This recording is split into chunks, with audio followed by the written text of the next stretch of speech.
country superstar Carrie Underwood got very candid during a CBS Sunday Morning appearance. Carrie disclosed that over the course of 2017 to early 2018, she experienced 3 miscarriages and even thought that she might lose her current pregnancy. Carrie, who is now expecting her 2nd child with husband Mike Fisher, said that she was emotional and confused as to why God would let her get pregnant time and time again, but not allow her to keep the baby. Well, someone who's praising Carrie's bravery is her friend and fellow American Idol winner Kelly Clarkson. In an interview with ET, Kelly said, quote, "It's a really cool thing she did. It's so important that you talk about it. I know you don't have to because it's a hard thing to do, but it makes women who feel inferior or like something's wrong with them feel comfortable and know that other people have gone through it as well." Wow. Yeah. So profound. Yes. I mean, I can Very sweet. totally relate to this because, as you know, last season or season before, we've been on, I had mentioned that I had had a miscarriage. There were so many people, Jeannie, that actually went online and they revealed what they were going through. So because of that, I had hooked up with my girl Melissa Rauch from, she plays Bernadette on The Big Bang Theory. Yeah. She actually gathered me and some other celebrity friends of hers, and we did a PSA because October is Pregnancy and Infant Loss Month. And this PSA we put out was just something to encourage other women that you're not alone, that this happens, that you are normal. It's a life thing that happens, but nothing is wrong with you and you will be okay, but you're not alone. So it's like a circle of sisters that are dealing with miscarriages and infant loss. That's beautiful. That's awesome. I have a question for you guys. When it comes to that topic, and when you were going through it, Lonnie, what is the right thing to say? Because at my age now, we have so many women that are trying to get pregnant. And I have a friend who 5 times it hasn't, you know, caught on. I guess it haven't worked. I don't know what the word is, but the in vitro didn't take, so she lost the baby a few times. What do you say? Because the first few times you're like, I'm praying for you, I'm there for you, I'm sorry, and then after a while, you almost feel like you don't have the words. Right. So what do you say? You just keep being their friend. Just say, I'm sorry for your loss. It will happen for you. And, you know, it's just be sensitive. That's the only thing.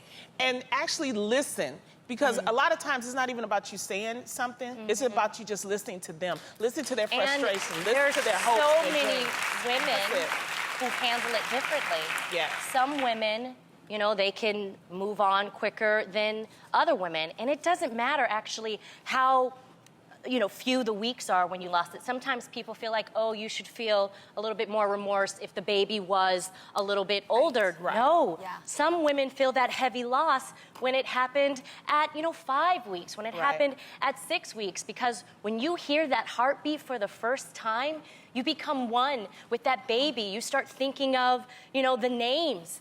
But I think the main thing, because I had, you know, a couple of friends who miscarried, and the main thing you have to tell them is that, one, never feel ashamed. Right. Honestly, and know the facts. Most of the time, miscarriages can't be prevented because it's not your fault. Right. Most of the time, they are hormonal, chromosomal abnormalities. There are other factors like the maternal mom's age, if the egg, you know, planted in the wrong area, your lifestyle, if you're drinking, if, you know, you're taking drugs and all that. But most of the time, you guys, it's a very normal thing, and it happens to 20% of women who are pregnant. You know, just don't make the person feel bad. Yes. And don't be like, maybe God don't want you to have no kids. Don't say that. Okay? Just leave your little jokes to the side somewhere, you know. Just be sensitive and listen. And that the woman doesn't feel like she has to beat herself up about it. Because, like you said, there are women that literally feel like, okay, is there something wrong with me? You feel less of a woman. You feel discouraged. I mean, there's so many different feelings you can go through with whether it's infertility or having a miscarriage. So having someone there definitely is super helpful. I know, Munchkin, you are trying to have a family and start your family. How is that process going? It isn't what I thought it would be. I think I think so many people are very insensitive to that, in the sense of, like, I know you guys are like, is she pregnant? Her face is fuller. FYI, I've always had a really chubby face. So that's not what it is. And I as I told the audience yesterday, I had McGriddles and things to eat yesterday. But I think you should be sensitive to that. I think that as an audience, we should be sensitive to the fact that everybody doesn't get pregnant right away. And I think for myself, I thought it would happen so easily for me, and it just hasn't happened that way. And I have had to come to peace with that it'll happen when it's God's timing, and I believe in that, and I have faith in all of that. But it can be really discouraging, and it can be really frustrating.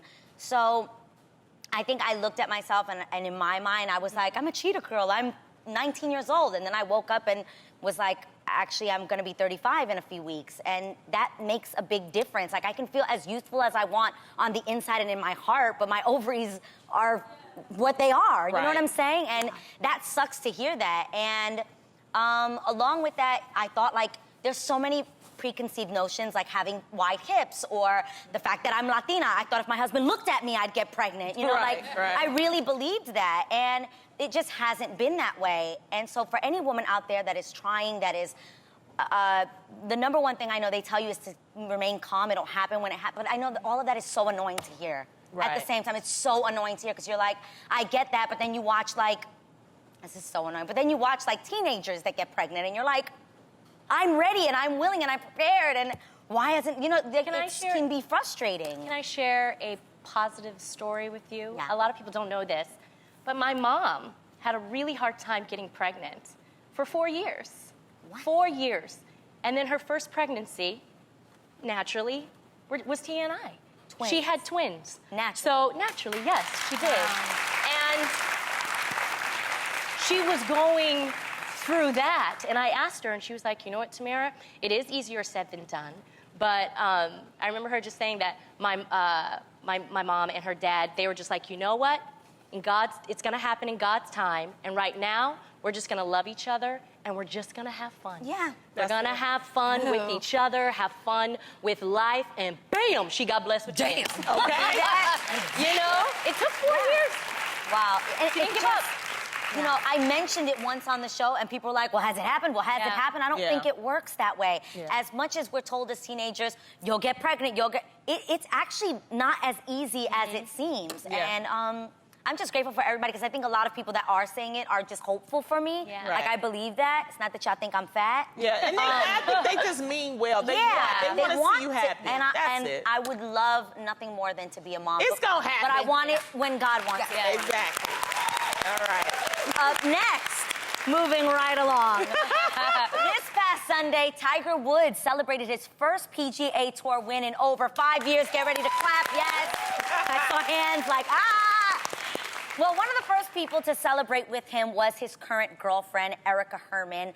Sources say Tiger is happier than he's been in years since he started seeing Erica. However, many wonder, how could she date a man like Tiger knowing the past that he's had? Haters. As a reminder, Tiger went through a very public and messy cheating scandal with multiple porn stars that led to the end of his marriage. I know you guys remember there was like voice messages and all kinds of things. Yeah, it was a mess. And he actually said, quote, I thought I could get away with whatever I wanted to do.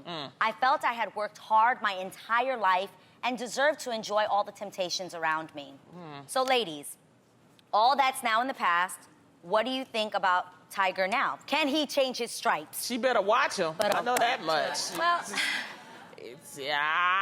I can only speak from I can only speak from personal experience. I mean, I didn't do what, Tiger did and all that, but my relationship with God, I love that God doesn't see us as the sum of our past. Yes.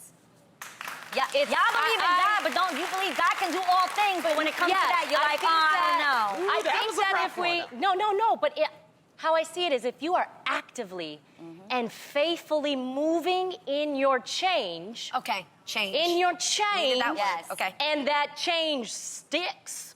Okay. I needed that word too. We are good. We are Yes. good. Yep. God's going to forgive you. There is grace. And I truly believe in redemption. Yes. But I have to see that you are actively working on changing. Yes.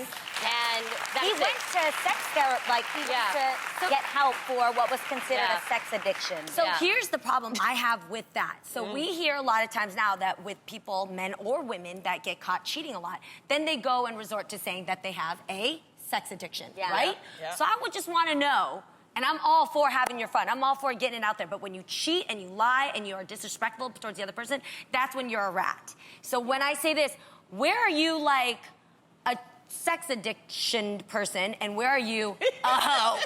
You know what I mean? Like, where's that line?